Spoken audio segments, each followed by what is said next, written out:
Hello and welcome to another bake-off video. And I'm sorry about the lighting, but I live in the UK and it is dark outside and it's like 5 o'clock. And it's raining, so the lighting is going to be bad. Now, this week's recipe on the bake-off for the technical bake, they made blanche?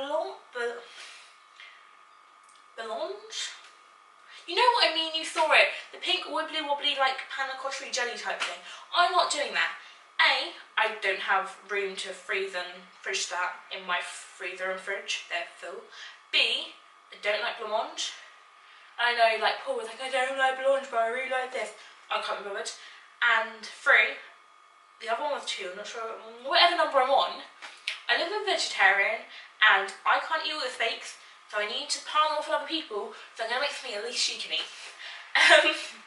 So I have, instead of making raspberry blancmange, I'm going to make a raspberry cheesecake mousse recipe, which I found on a website called Yummily, where like people can post all their different websites, all their different things. So basically I need 227 grams of cream cheese. Now, right, I did not buy the light cream cheese like it's suggesting, I just bought the normal cream cheese, but I think the person who posted this, yeah, the person who posted the recipe is like from a blog called Sugar Free Mum. I'm not a mum, I don't live sugar free. I'm making a bake-off series, I definitely don't do that, so you know.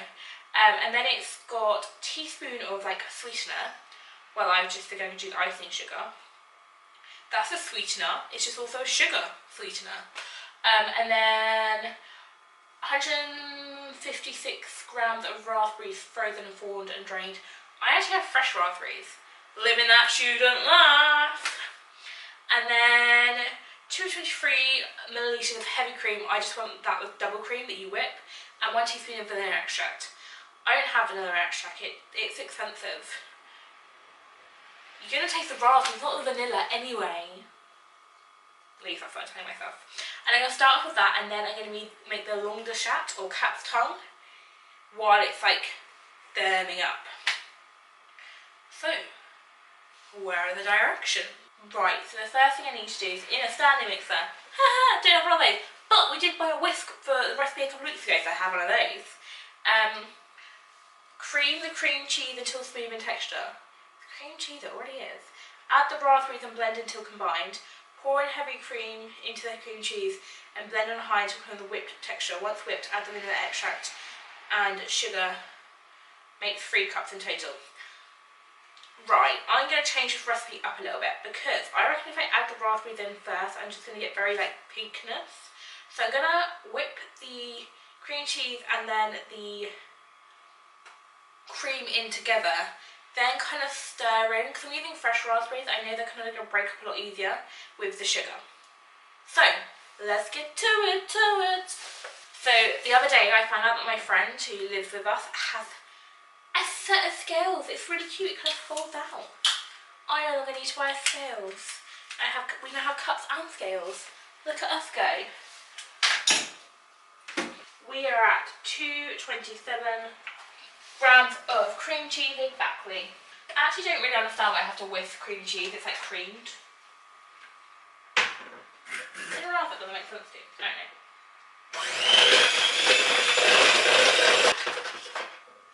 Well, you know, the cream cheese is creamed even more. Now we need 237 mils of heavy cream. I'm assuming that means double cream. I know, we may be getting this food wrong, but I know you can whip double cream, so you know that's what I went with. So we set this to mils and 237. Oh, we've got 241, but I'm assuming 4 mils ain't gonna make a massive difference. And we have enough left over for like, I don't know what you'd use it for. Soup. If you want to put cream in your soup any of my fancy, you know I can. And I'm gonna whisk that too. I'm going to take off the scales first. Probably a good idea.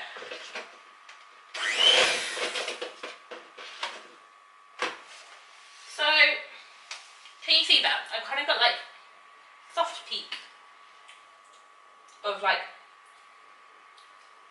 dairy.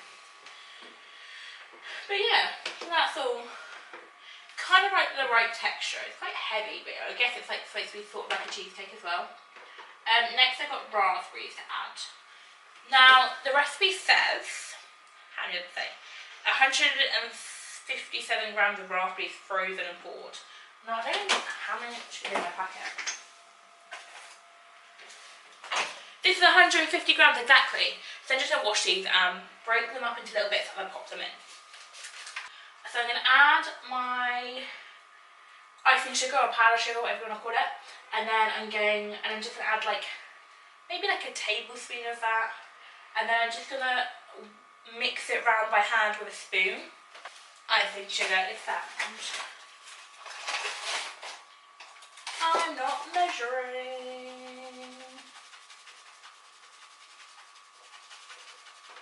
There we go, that looks about right. Need to get some more for next week if it's got like icing in it. Or icing sugar. Hannah, if you're watching, I'm totally stealing half your cup of space right now. Please tell me to like shove off when you get back. Get out of my cupboard. Definitely kind of tastes like cheesecake. Not overly sweet, which I quite like. So I don't really know how to get it into the little bowls. I was like, I could scoop it or I could pipe it.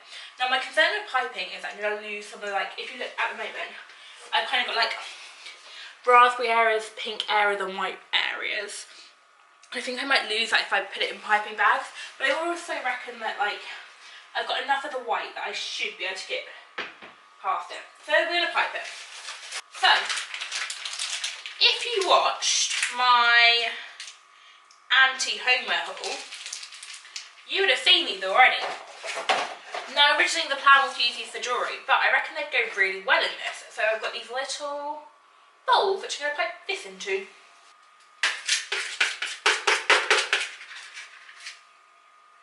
I feel like I've got cheesecake on my boob. It's like something feels damp. Maybe it's just water. Hopefully I haven't got cheesecake on my boob. Some of those look great, some of them don't look so great. We'll use a good one for a picture. Right, so I'm going to pop these in the fridge to set up and then reset for the baking bit of the Bake Off technical. Welcome back to part 2 of this baking recipe, where we're making the longue de chat, which is the cat's tongue of biscuits. And the first thing my recipe says to do, and this recipe is from Ricardo Cuisine. I don't know. There you go. Because it was in cups and then just use the cups. But yeah, it says to put a rack positioned in the preheated oven at 120, lined with baking sheet or with line with a baking sheet with parchment paper.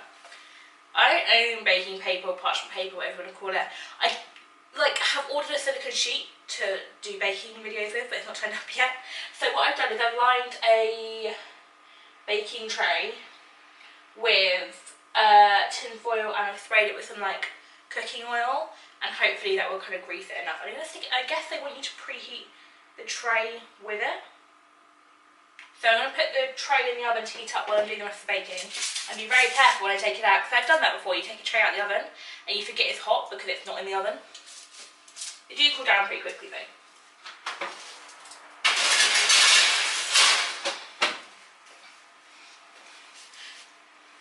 So this recipe says I need half a cup of flour, all-purpose plain flour I've got in the cupboard.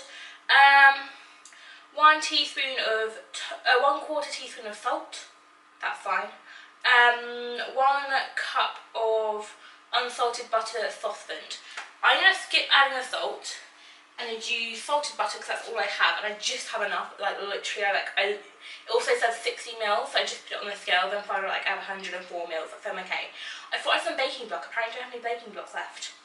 Half a cup of sugar, 1 egg, and vanilla extract. Again, I didn't buy vanilla extract, it's expensive. I'm a poor student. Maybe the beginning of next month when I have some more money.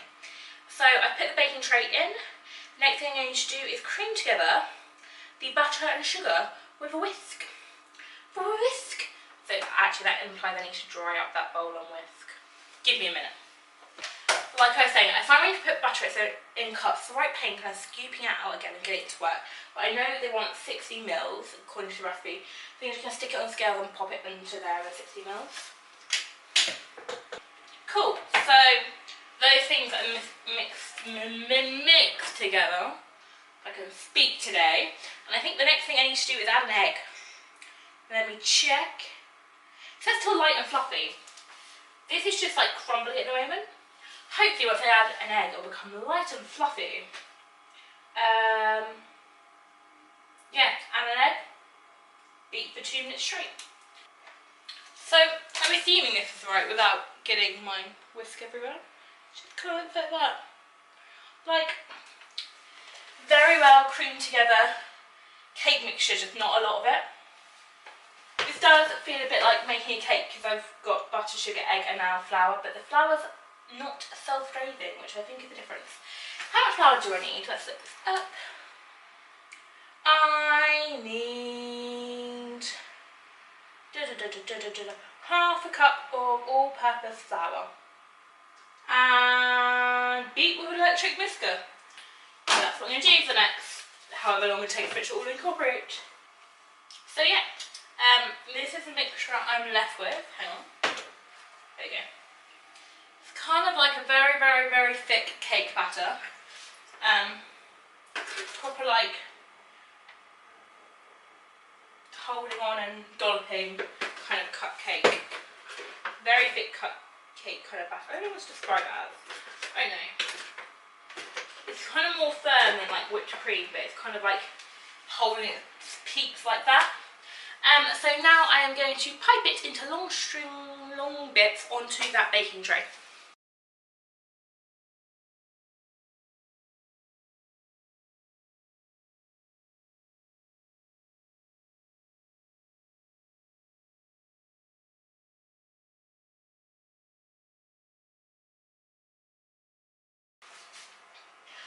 So while I was piping these, I kind of pressed down the nozzle and I'm worried I've made them too flat to begin with.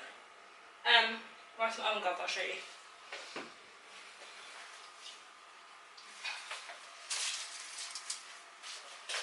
Like that. But it says bake for 4 to 6 minutes. So I'm going to do that really, really like bake-off thing where you sit next to the oven. But actually watch my friend Naomi's Instagram live. She's still on Instagram live. My phone beeped at me like 2 minutes ago.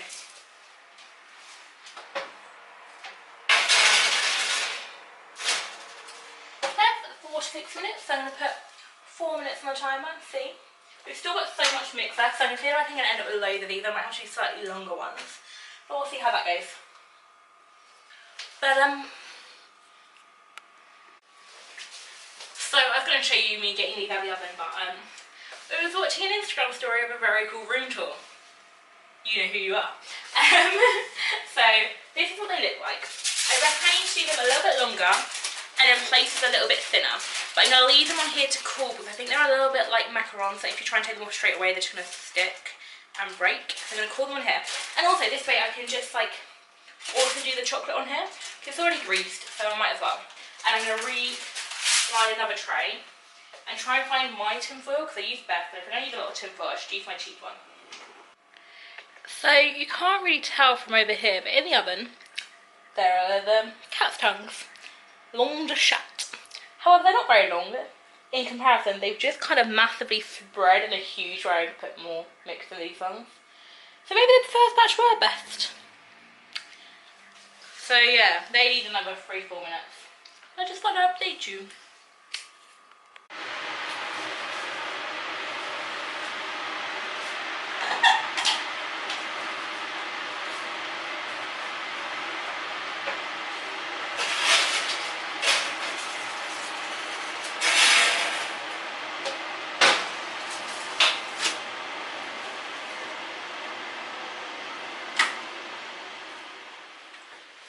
So these ones didn't come out quite so good. Like I said, they're a little bit longer and fatter. Some of them look okay.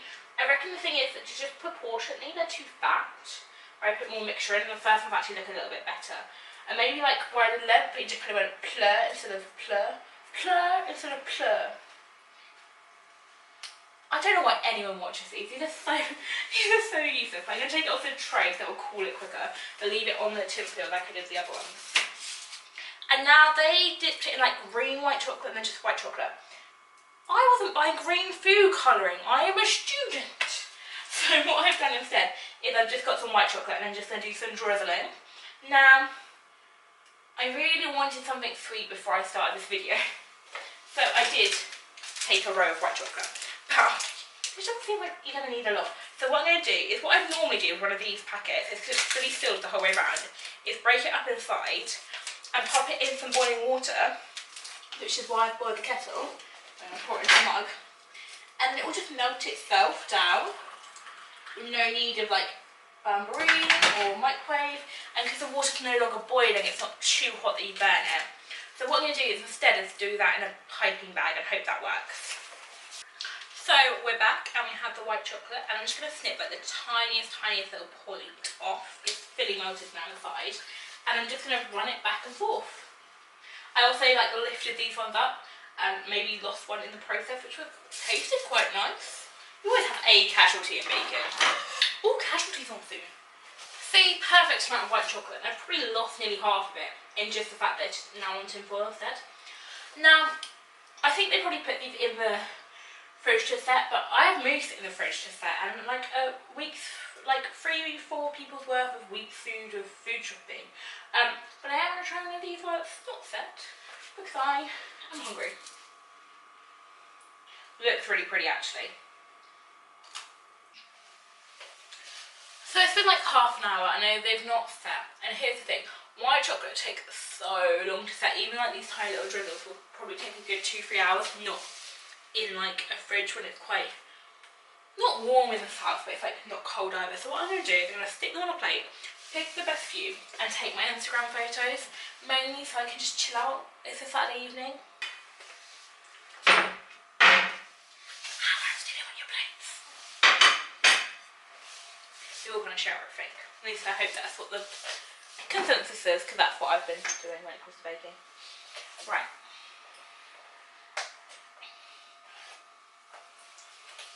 Now, so I kind of have two different kind of mousse setups. I have the one in the ramekin, which looks like this, and just kind of sits like that. And the one in one of these little bowls, which looks the best, and it's kind of like this little point. I don't really know which one to do, but I reckon the grey one looks slightly better with the plate, so we're going to go with that. Okay, so I think it looks better with just 3 of the 4 cat's tongues along the sham on. So then I just need to find the best service to take a picture. And so the hob is the biggest surface, so I'll take a few there, but then I might move around and try and get some of the wood background and just see. Ideally, like a really nice, like plain white background would look best. Just don't have one without getting out a white chopping board, which doesn't look very nice because it's textured. Although I might try it. That's an idea, Anna. Let's see.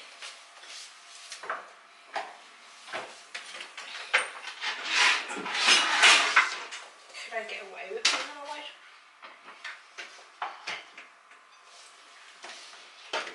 Guess what? Maybe that works. We'll take a few pictures like that. So, pictures taken. Now all left is to do. Now that's all left is to. I'm gonna try it. Okay, that's what I'm gonna go do now.